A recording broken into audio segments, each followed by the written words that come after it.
breathing in that energy, that life force of awakening, of liberation.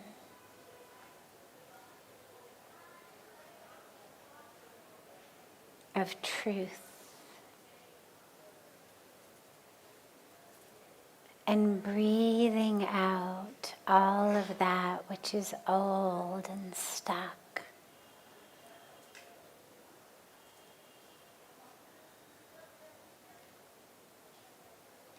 Feel the very energy of yourself being renewed and transformed.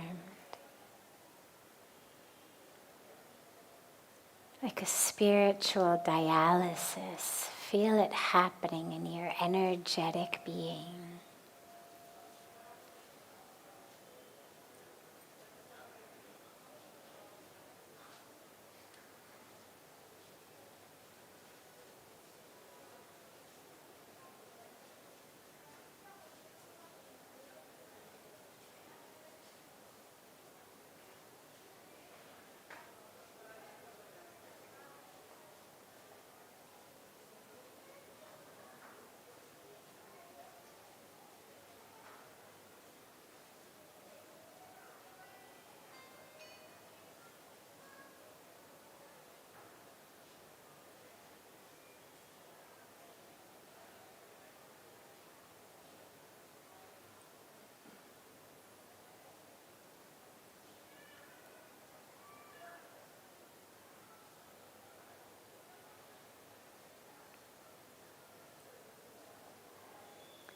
Slowly and gently, bring the palms of your hands together at chest level and just rub them gently against each other.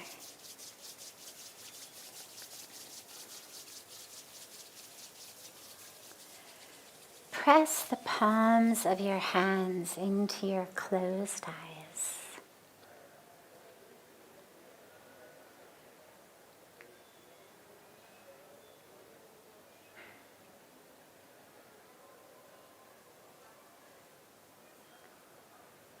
Slowly open the eyes and lower the hands.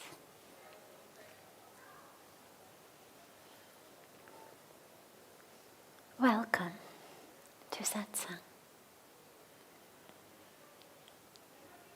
Wonderful to be together with all of you.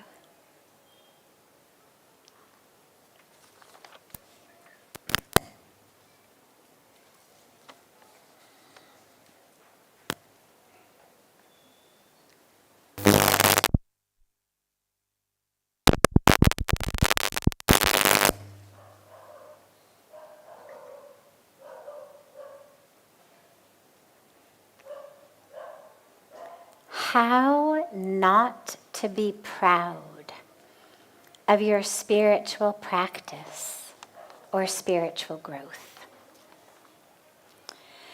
Yeah, this is always a sort of a sticky situation because we recognize there's ignorance in us, illusion in us, attachment in us, ego in us. And so we embark on a spiritual path. We start meditating, we start praying, we start doing chanting, whatever our practice may be. And we start to notice we're getting somewhere. And then in this very subtle but insidious way, the ego comes in and says, I'm the most humble person here. I've got the most sincere meditative practice of anyone here. I'm the best sadhak here. Now, obviously the moment that these thoughts arise, it's a really clear and wonderful reminder. I've got a lot of work to do. And that's really all to do when it arises, is just notice it. I always just have a little giggle with it. I mean, it seems to me always so paradoxically funny that here I am feeling all good about myself or something spiritual when actually what's arising is ego. Separation, because of course if I'm comparing myself to others, it means they are separate from me.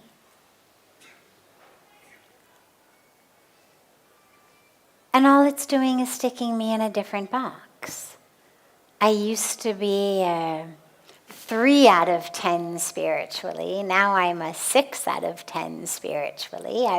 I've improved, but all I've done is stuck myself in just a different box. I was in the, worse than average before. Now I'm in the better than average. Either way, it's just a different box. And the whole point of spirituality is to unbox yourself. To realize that all of the identities that we're giving ourselves, all of the boxes are an illusion. So nothing really to do with it when it arises, except don't let it take over. The minute the ego starts to say, oh, wow, I'm so good, just look at it. Have a little love-filled, friendly giggle with it. Realize that there's still a lot of work to be done, while at the same time there's nothing to be done. And that's the beautiful irony spiritually, is that on the one hand, the ultimate truth is there's nothing to be done. Who we are is divine. And if who we are is divine, then who we are is divine perfection. Who we are is whole and complete and full, meaning nothing to be done. The whole concept of self-development becomes something that actually takes us off the path rather than on it, because it's rooted in the illusion that there is something to develop, that somehow God left me half done, or the universe, messed up on me. And so at the highest and deepest level, there is nothing to be done, and every minute and every moment we're face to face with reminders of the work to be done. There's my ego, there's my anger, there's my illusion, there's my greed, there's my lust, there's my jealousy. And it's not either or, it's both, because they're on 2 different levels of existence. On the highest level, where we are spirit, soul, consciousness, there is nothing to be done. There's nowhere to go. There's nothing to develop into. We just are. When you touch that place of consciousness, there's nothing there but isness. It just is. There's not even an it.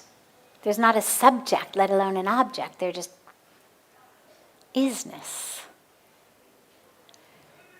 And yet, on the level of our very personal human bodies, brains, lives, this individual aspect of ourselves, there's a lot of work to be done so that we can really experience the spirit, soul, consciousness aspect of ourselves. So when something like that arises, whether it's a moment of misplaced ego, whether it's kind of unexpected burst of anger or lust or a grudge that suddenly you find yourself holding again, whatever it may be, just look at it, notice it. Don't feel horrible about yourself. Don't get into some big analysis of what it means. Just notice it. have a little giggle at, guess I'm still human. Okay. No problem, here we are. And then you just go back to meditating. You just bring the awareness to that present moment. Because awareness doesn't judge. Awareness just is aware. Consciousness just is conscious. I may be conscious of the fact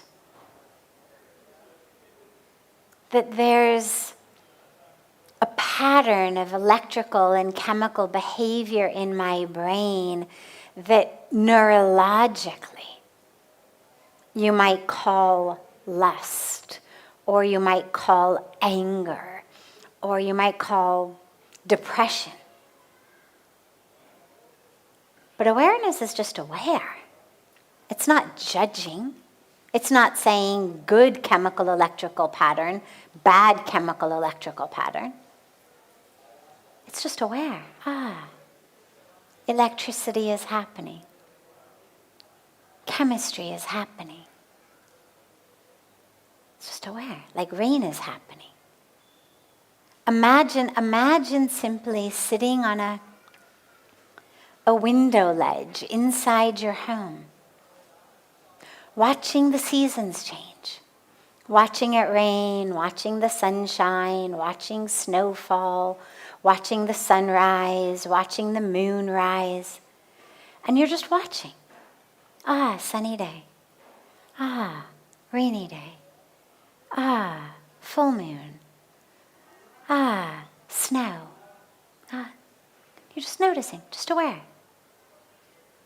Nothing is good, nothing is bad, not saying, oh my God, more rain, I can't stand it, when is it going to stop? Just aware. And in the same way, when there's a shift in the seasons in the mind, just notice it. Awareness just is aware. We're not judging, we're not calling it good or bad. And now, remember, there's nothing wrong with feeling good about yourself. There's nothing wrong with saying, wow, a year ago, that would have really made me angry. And it didn't today. That's really beautiful. There's nothing wrong with that. It's part of being aware. There's been a shift. It's a beautiful shift. Look at that. That thing that he just said. That's exactly the type of thing that would have made me want to put my fist through a wall. And it didn't. I just noticed it. Felt compassion for him, prayed for him, sent him love from my heart, and moved on. Wow. So there's nothing wrong with noticing shifts that are taking place in you. But don't allow the very ignorance that you are freeing yourself of to make you stuck as you progress. Because then it's just going to pull you back. So you don't want to start judging yourself. I'm so much better. See, that guy got angry. I didn't get angry. That's because I'm so much more spiritual. That's because I'm such a better person, see? So that just pulls you back. It's tempting. It's really tempting. But it just pulls you back. So we avoid that. But we certainly notice, we appreciate, we see. And that's wonderful. Because then, of course, you know you're on the right path. If you notice positive change in yourself, you know that your practice is working, which is beautiful. Just be aware of the game of the ego that plays with you even spiritually. Just notice it, giggle at it, and move on. Meditate again.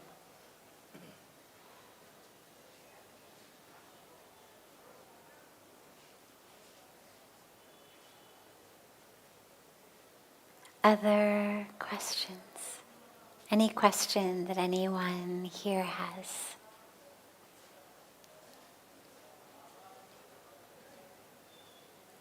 Yes.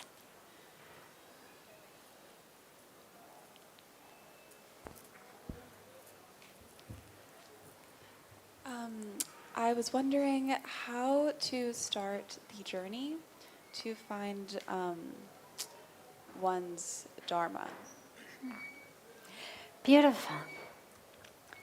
How do we start the journey to find our dharma? We become very quiet and we listen. It's not something that's going to come to us from outer space.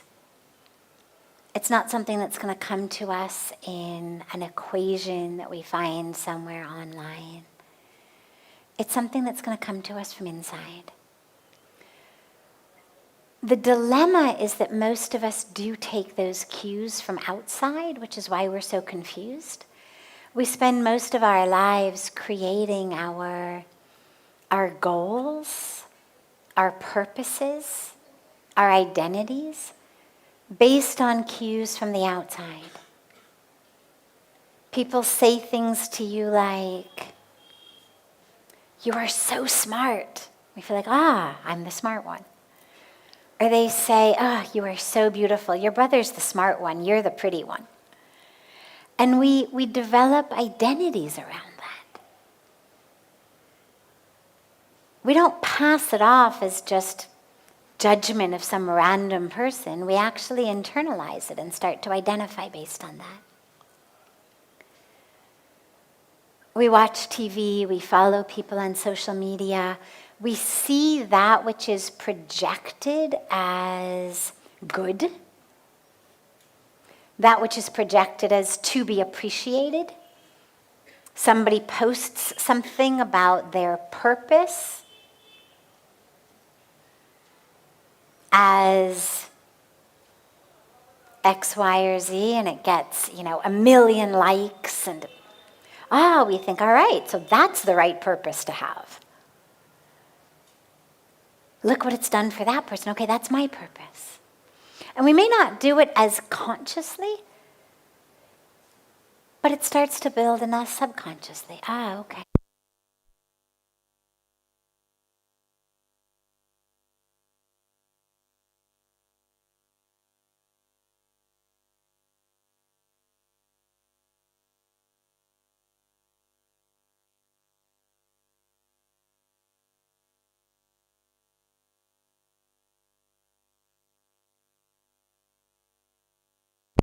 Things that have nothing to do with my own dharma. It's the, lion in the pack of sheep syndrome. I look around me and what I see are sheep, therefore I assume I am a sheep regardless of what I really am. But in our case, it's even more difficult because not only are we looking at what others are, but we're looking at what we're told we should be, what our culture, what our society says is a good purpose to have, something that makes you a lot of money, something that gives you a lot of prestige and fame and power and, vacations on exotic private islands. And this is what's projected across all forms of media that we see as the right path.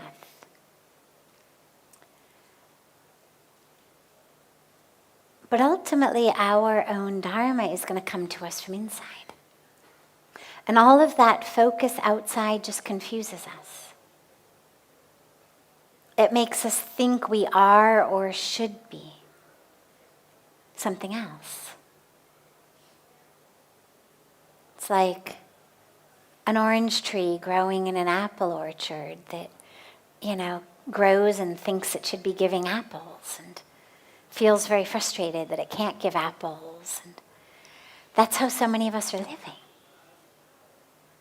So the way to discover your own dharma is to become really quiet and to try to tease apart in your own mind an internal voice compared to the voices that come from culture, from society, from people you heard growing up, who told you different things about yourself that you've internalized. You tease them apart from the voice of fear, the voice of desire. And slowly, slowly, an internal sense starts to speak to you. And it may not give you a full picture. It's not necessarily going to say, news flash. Here is your dharma. It may be simply a signal that says, go to this place. Meet that person. Start to learn this. Read that book. Go on a trip there. And it may not even be something that you necessarily realize is connected to your search for dharma. But the minute you become quiet and start listening, that inner voice starts speaking more clearly. It's always there. It's just that we usually don't hear it, we don't pay attention to it. And so like anyone who keeps trying to tell us something that we don't listen to eventually kind of quiets down, so does that inner voice. But the minute you start really paying attention, you'll notice that you can hear it more clearly and that it speaks to you more frequently. And so just start to pay attention and start to listen to it, even if it's something that doesn't make sense. You're in a bookstore and it guides you to a section that you normally wouldn't go to, or it directs you to pick up something that normally isn't the type of book you would.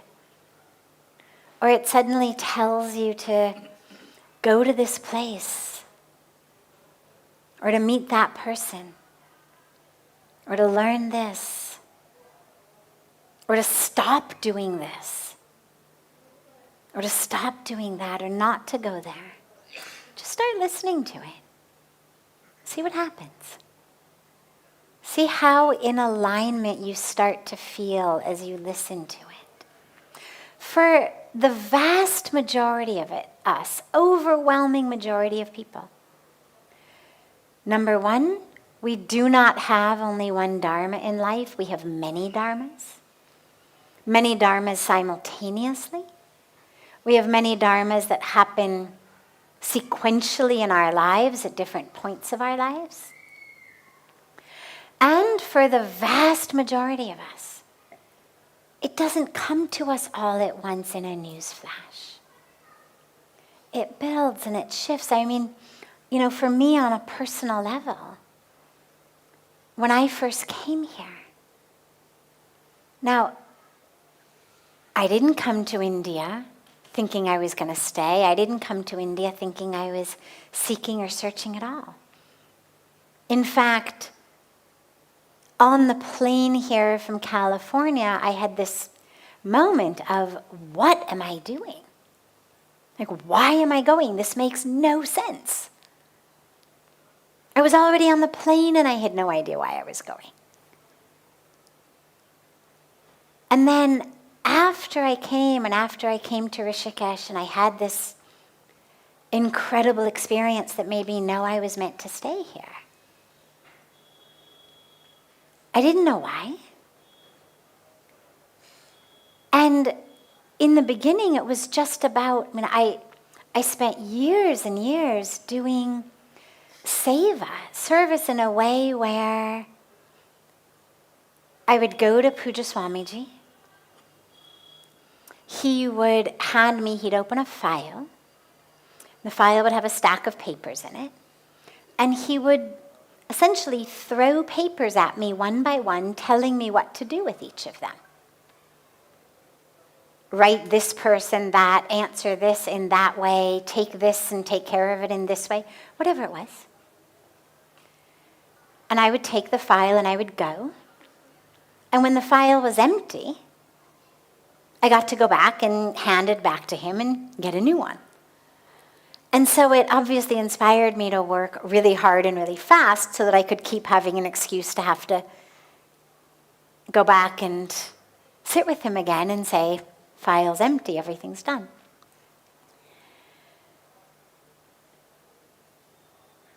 It was correspondence, responses to invitations.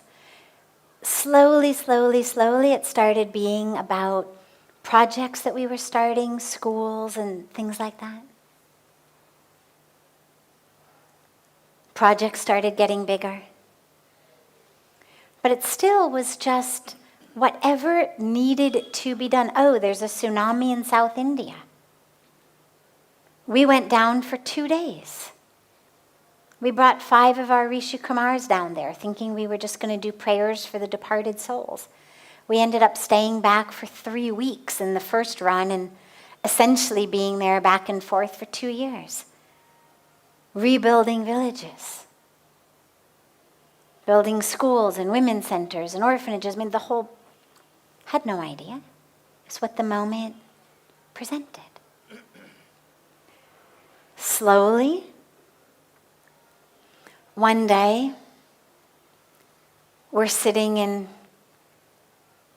darshan satsang. Somebody asks a question, he turns to me and makes me answer it. No warning. No, hey, by the way, news flash, your dharma's shifting. In the moment, somebody asks a question. He says, Sadhviji. And I, of course, think it's Sadhviji, like Sadhviji. Go and get them the book that has a whole chapter on the question that they've just asked. Go bring them all copies of my book in which I've answered this. Or, Sadhviji, go and tell the kitchen that after Satsang, these people are all going to stay back for dinner. And so I'm waiting for the rest of the instruction. And he doesn't speak, and I turn, and he's like... And it took me a moment before I realized it was Sadhviji period, not Sadhviji comma. And it was, you're going to answer this question. I had been here maybe 10-ish years, 11-ish years, something like that. I don't remember exactly when that happened. It was kind of mid to late 2000s. Slowly. And it for me has been just about saying yes to the moment. Oh, this is what the moment wants of me. Oh, okay. And just a prayer constantly being, show me. Show me what you want from me in every moment. You know I have no idea. But I'm here and I'm available. You know what's in my toolbox because you gave it to me. Use me in whatever way. Flow through me. So don't expect it to land in your lap. There was never a moment in my life in which I had this news flash of, oh, Dharma is, go to India. Take vows of monastic renunciation, become a spiritual teacher. It never happened like that. It's been baby step by baby step by baby step of literally just showing up in each moment and simply noticing that sometimes the moment starts to want something different of you than what it had wanted before. And you just show up to that. Okay. The moments used to want that from me. It used to be go and get the books or tell the kitchen. Now it's give the teaching. Okay. I'll show up to that. And just staying open. Not second guessing yourself. Not saying, oh my God, no, that can't possibly be it.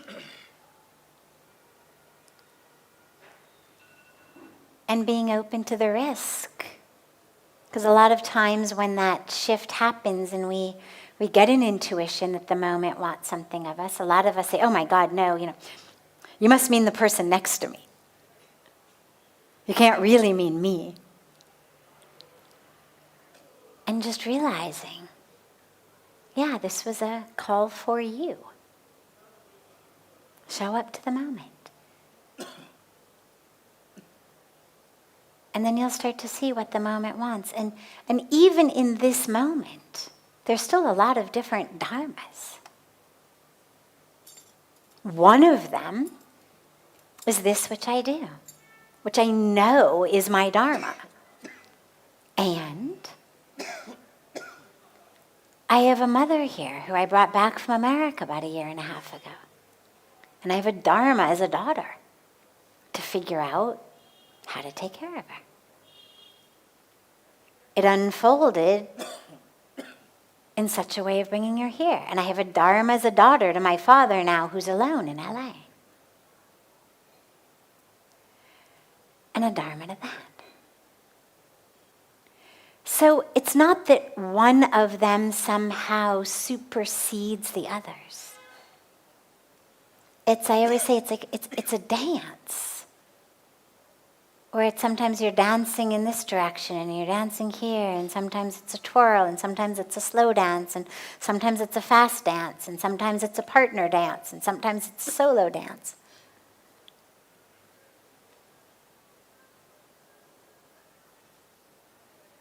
Or you could think about it as a tapestry and threads that are weaving together. But just be still and quiet. And I don't mean still outside, still inside. On the outside, you keep putting one foot in front of the other, doing whatever to the best of your ability you think this moment wants of you. It's not sit on the couch and eat potato chips and wait for your dharma to fall in your lap. You put one foot in front of each other to the best of your ability in every moment, staying open and receptive. And humble, and courageous, and available. And try to continually unhook your mind from the messages that you're getting on TV, on social media, by the culture, so that you can keep hearing the voice from within.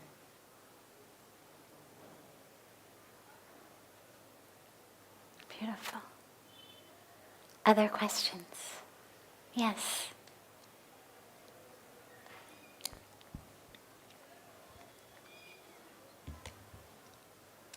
I have 2 questions, but I think they go hand in hand. So the question is, how do we let go of seeking approval from the outside, and how do we really strengthen to love ourselves fully the way we are? Wonderful. So, first of all, realize that as humans, we are biologically programmed to seek approval from the outside. This is not a fault in our upbringing. It's not a fault in our wiring. Babies, if you take a mother and the child, and the mother is engaging with the child, making eye contact, they're, having a mother-child thing. And then suddenly the mother stops paying attention. And they've done these studies. They do them very, very briefly so as not to harm the child emotionally. But they'll have the mother just stop paying attention for a moment. She's still physically there, But just she stops making eye contact. She stops smiling at the child. She kind of looks away. You watch that baby do everything it can do to get the mother's attention again. First it'll do it gaga, goo goo, and it'll kind of make noises. Within 30 seconds, the child is fussy, on the verge of tears. In less than a minute, the kid is screaming and crying. And of course, the researchers then immediately have the mother make eye contact again and make the kid happy and whatnot. But the point is that in order for us as babies to survive, we need for that mother, that father, those caregivers to be directly responsive to us in a way that is positive and safe. Because if they stop paying attention to us, quite literally we will die. Human babies cannot survive on their own. They need an adult for at least the first few years. So we literally are biologically programmed to do whatever we can do. First, in a loving, healthy way, like I'm going to goo goo, gaga, kind of giggle and hope that you pay attention to me. And then in more of what you would consider the negative attention-seeking ways, the kids who act out in order to get attention. Because ultimately what matters is simply the attention. So the fact that we grow up continuing to need external approval validation, it's not something you should feel badly about. You should realize this is how we are all wired as social beings. The dilemma comes that ultimately, once we are no longer dependent physically for survival on other human beings, we need to develop a core sense of self. That's what you would consider a strong ego, a healthy ego. As we are growing up is a sense of, I know, for example, I know that my mother, father, brother, sister, teacher is abusing me. But that doesn't mean I am a bad person. It doesn't mean I deserve it. That would be an extraordinarily healthy ego for a child to have. The ability to understand, even though other people are treating me in a certain way, doesn't mean that they are right. Usually it goes the other way. Usually we assume that we must deserve the abuse. We internalize it and assume that there is something wrong with us. But a very, very, very healthy psychology would be for that person, as they grow, as we become adults, to know, regardless of whether people in this society approve of the choices I've made or not, regardless of whether my choices, my decisions, my physical body, the way I look, the way I speak, the life choices I've made, regardless of whether they are in alignment with what other people deem appropriate, correct, right, I know that I am good, that I am worthy, all of these things. That would be very healthy. It's rare, though. But that's the work that needs to be done, is the awareness that I am not someone else's projections. In the same way that if you were working with a child who had been abused, who came to you and said, there is something wrong with me, I'm bad, you'd say, no, sweetheart, of course you are not bad. You didn't deserve that. that's because this person who's abusing you is sick in their mind. There is a problem with them. That's why they are hurting you. And in the same way, when people don't approve, it's because in their mind, something is going on in which they cannot appreciate me. They cannot see me. And it may be an illness, it may be, really something wrong, it may be simply a particular prejudice or stereotype or judgment. But to recognize that it has nothing to do with you, it's about them. My favorite way of thinking about this is if I said to you, my God, that is the ugliest purple mohawk that I have ever seen. Like whoever gave you that purple mohawk, whoever your hairdresser is, really should lose their license because that's just such an ugly purple mohawk. Now, you wouldn't suddenly feel bad about your hair because you know you don't have a purple mohawk. And you're not going to start having this complex of looking into every mirror or every window at, oh my God, my hair. Because I've got long, straight, blonde hair. I don't have short purple hair sticking straight up from my head. And you don't need a mirror to tell you that. You don't need to go like this on your head as though somehow you got a purple mohawk. You know you don't have one.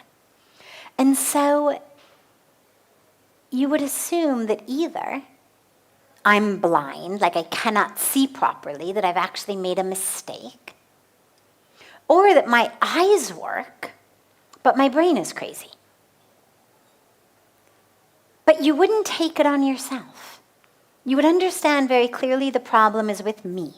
My eyes, my brain, my idea of a practical joke, whatever it may be, you'd understand I'm the problem, not your hair. And in the same way, we need to realize that in whatever way, we are not getting the approval we're searching for. It's not about us. It's about the person from whom we are seeking it, or the group of people, or the culture from whom we are seeking it. But to dive within and realize, I know I don't have a purple mohawk, whether it's a nice-looking one or not a nice-looking one. Either way, that is not my truth. And to not be swayed off your truth by someone who's either blind or crazy, or has a really bad idea of a practical joke. And this is where our spiritual practices and our introspection and our contemplation are so powerful, because they help us to self-reference, to understand the self. We use our self to understand others. But then tragically, we use others to understand the self. We need to use ourself to understand ourselves. And that's where the practice comes in.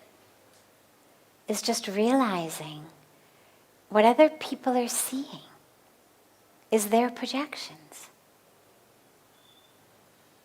Not that you're judging them, not that you're blaming them. We just are aware that what everybody sees is their own projection. But I know. I know myself. I know my value.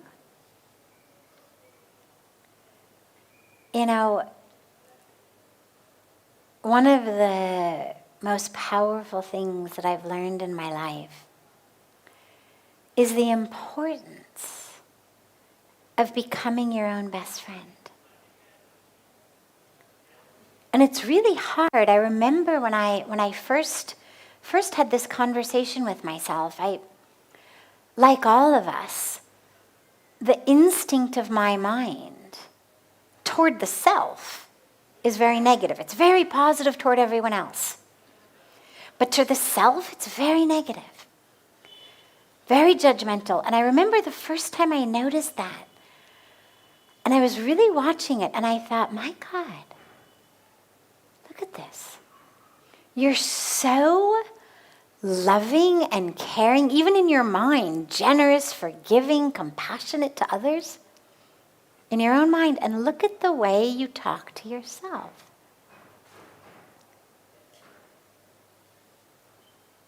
Can't you be for yourself what you are for all those people? Look at all these people for whom you are such a good friend,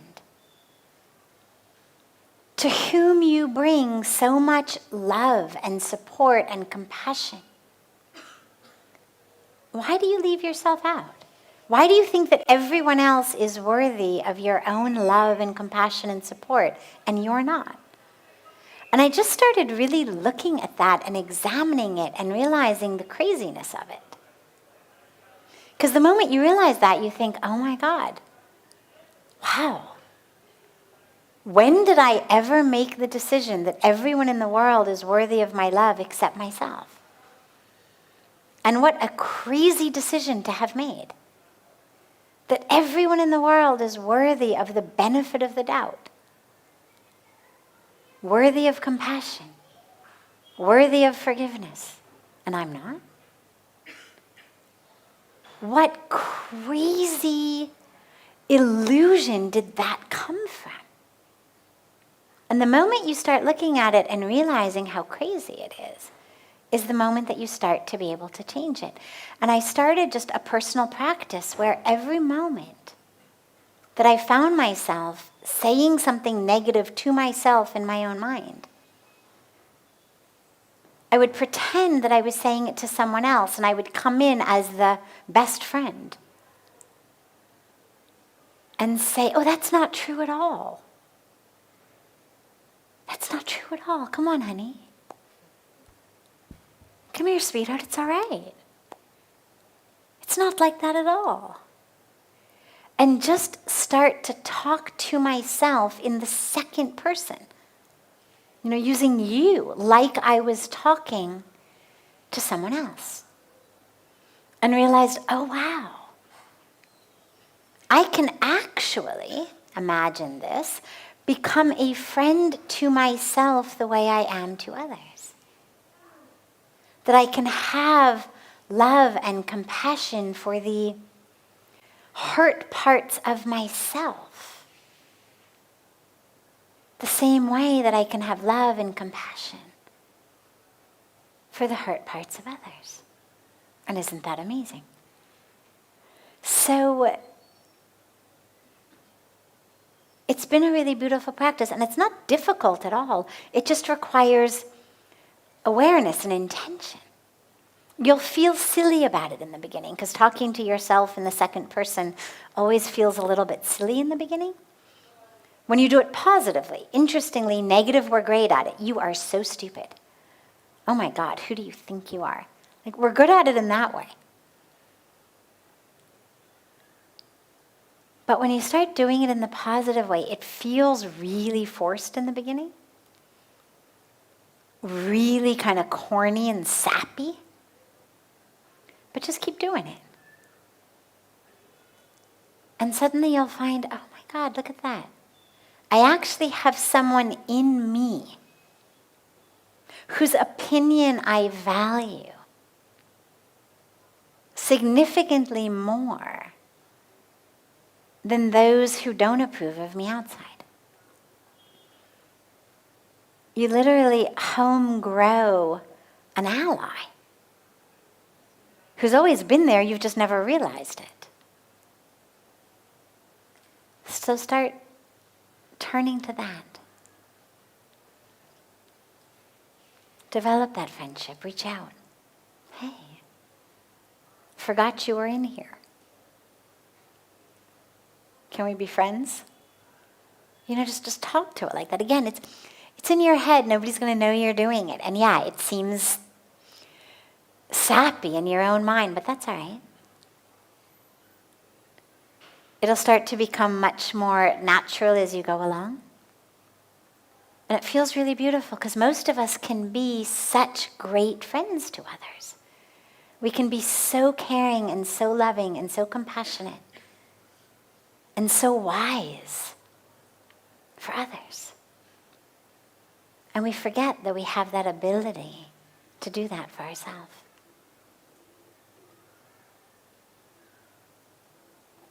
Wonderful.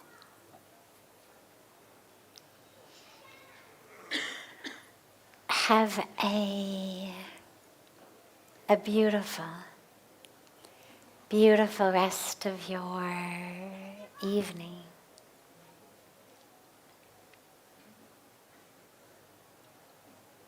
I look so forward to being with you all again tomorrow. And so much love to you all.